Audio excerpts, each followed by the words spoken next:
Okay, here we are at Albertville. This is Letape Du Tour 2019. So to explain to you what I had to do yesterday when I got here. You get a notification on email with a QR code, and you take the QR code to the actual Letape village.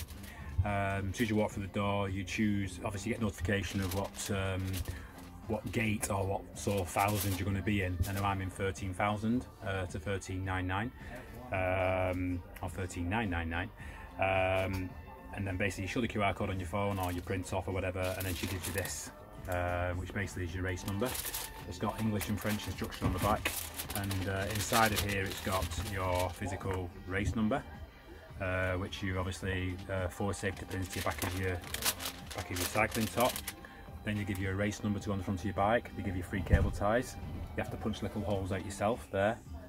So there's one there on the right, one on the left, and one at the bottom. It goes on the front of the bike. And then you've got a luggage tag, which is great because once you've got this envelope, you then go around the corner and they give you this Letape 2019 Albertville of El Torrens rucksack. This, then you can put this luggage tag on this, and you can put stuff in there that you might need to be transported to the finish line. So you might want to put a hoodie in there, some trainers, some food, I don't know, whatever you want to put in there that you might need at the finish line, they'll transport it for you.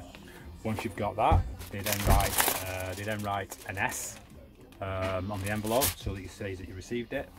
And then what you can do is you go across the way and you then get a little bag which is for your rubbish. They don't want any rubbish being dumped on the floor, which is fantastic. Me being a scuba diver, plastic and all that in the sea, so no. So this goes on the front of your bike, near your handlebars, and it's to put all your waste in while you're riding, which is brilliant. And then they sign your little ticket again saying P, and that's what you do. Inside this bag was a nice pair of Rafa socks, which is fantastic. I'll use those on the day. Really nice. They give me some Elpersin caffeine shampoo. I need a lot of that, as you can see. They give you also other instructions like emergency contact number, a full route plan, other bits of information in French and English. Obviously then I walked over to the Macmillan stand and I picked up my cycling top. Basically, I think if you raise a certain amount of money you get a cycling top. If you raised even a lot more money you got a spotted jersey. I think the top 5 got a spotted jersey, so I'll be wearing that tomorrow in support of Macmillan. Go ahead with all the money I've raised. They give you an energy bar, which I've got in here somewhere. Yeah, they give you an Ice Star energy bar. Obviously that's not going to get me around, I'm going to need a lot more than that. But I just wanted to make a little video and let you know what it is you get, and what you've got to do when you get here, because it's a bit daunting when you arrive at the event and you're a bit unsure what to do next. My advice is you submit your medical the minute it's requested, or alternatively you print it off and bring it with you, which I did anyway. The other thing to think about, which I missed out on, they offer to the finish line of wherever the event may well be. Mine's at El Torrens this year. There's a buzz you can catch early in the morning to bring you back to the start line. So if your family want to get up there at the finish line, sadly I missed out on that. It was gone very quickly. The minute that buzz is announced at the finish line, you need to book it. I think it's about €20. You need to book it. Your bike is delivered to the actual, well, you take your bike to the start line the day before. So you're done, you know, you've got nothing to worry about. All you need to do is get you, the person, there. Obviously your clothing, your shoes and your food. But other than that, that's where we're up to right now. So I just thought I'd share a little bit with you, and no doubt there'll be more to follow. Cheers. Okay, well here I am. I've done the race. In fact I did the race a week ago. Obviously I've taken time to travel back home and recover and have a little bit of a break and stuff like that. It was brutal, absolutely brutal. And if you saw the news, obviously the Letape Du Tour went ahead as normal, but then a few days later when the pros came around to doing it, there was a whole landslide, and Call Me the Rosalind was basically deleted from the route. I think the longer foil that was deleted from the route, and all they did was Albertville straight up to the top of El Torrens, which in any event is a really tough climb. I think it was one of the toughest things I've done in my life to date. It was brutal, absolutely brutal. 36 degrees, Once you got at the bottom of the Erpins and got further up the mountains, there was nowhere to hide. The heat was just intense. So let me give you a bit of an update about what happened when I got to Albertville. First of all, you drop your bike off, like I said, the day before. They give you a receipt. They highly recommend, in fact, I highly recommend that you take a photograph of that receipt, because if you lose the receipt, you lose your bike. They will not give you your bike back without that receipt. It gets put into storage in a big, sort of like a big school hall or something it was, overnight, which means that you can arrive to the race the next morning nice and fresh. The other thing you need to look out for is they have the main road where the start point is, but off the main road there was a load of different side streets, and each side street was given a number. Now I was in gate 13 because my number was obviously 13,000 and in that bracket. So if you have a number that starts at 6,000, then you're in gate 1. All it means is that you set off realistically at 6 AM, and if I think I remember correctly, they're setting off at approximately every 10 minutes. Set off. So if you're at gate 13, 14, 15, you're at the back of the group. Be mindful of what time you estimate you're going to do the riding, because little did I know, or my experience probably should have told me, there's a broom car, and I crossed the line at Albertville, and I believe about 4 or 5 minutes after I crossed the line, the broom car crossed over as well. If I hadn't have, well, if it had been a bit slower, I'd have been disqualified from the race. And I believe a fair amount, I think almost 6,000 riders didn't make it to Albertville, which is a great deal. It's a great shame for a lot of effort that's gone in, but it's brutal. I keep saying it's brutal. It was definitely brutal.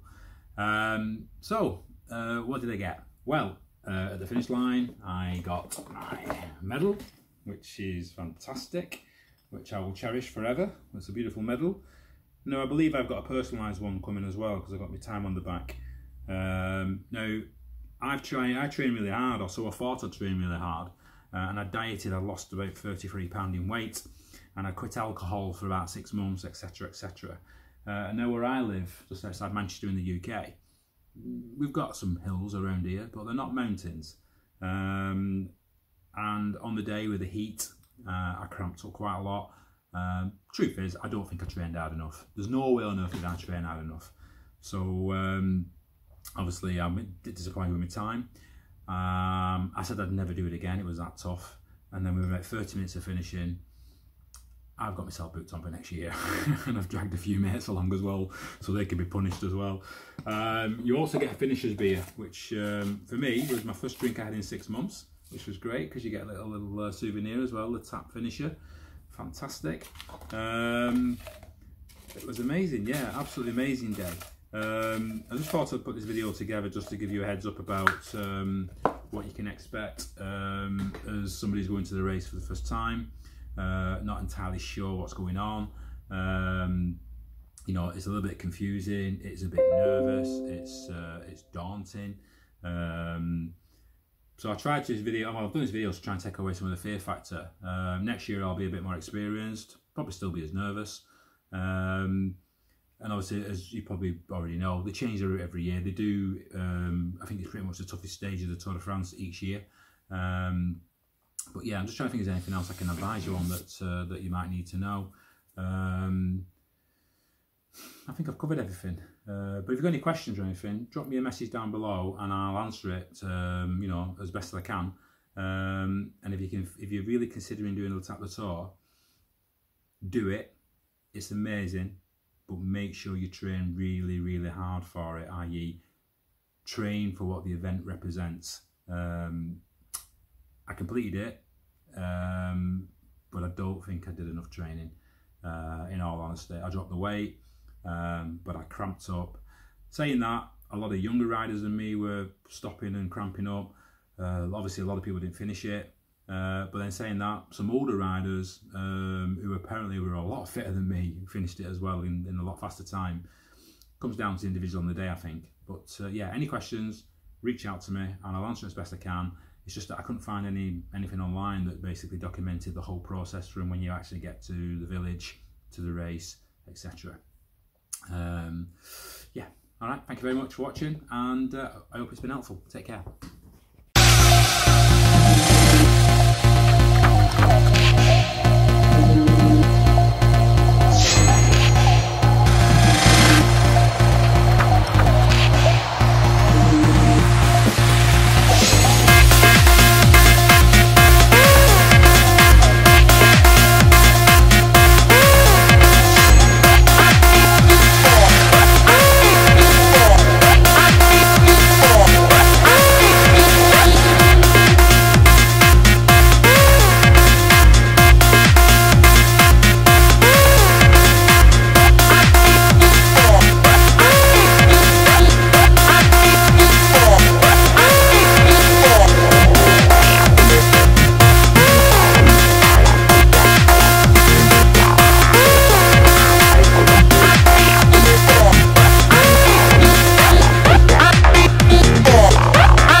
Bye.